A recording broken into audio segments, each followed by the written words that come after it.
তো এবার প্রশ্ন হচ্ছে, যাদের ওবিসি সার্টিফিকেট রয়েছে তারা কি অ্যাপ্লাই করতে পারবে?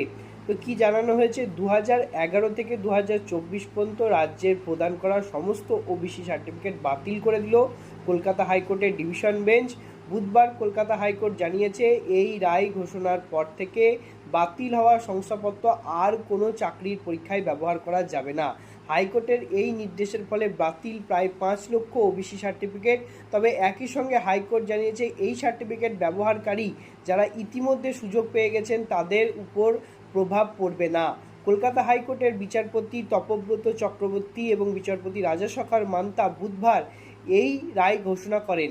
তাদের বেঞ্চে বলে, এরপরে কারা ওবিসি হবেন তা রাজ্যের আইনসভা অর্থাৎ বিধানসভায় ঠিক করতে হবে। West Bengal backward class welfare কমিশনকে ওবিসিদের তালিকা নির্ধারণ করতে হবে। সেই তালিকা রাজ্যের আইনসভা বা বিধানসভাকে পাঠাতে হবে। যাদের নাম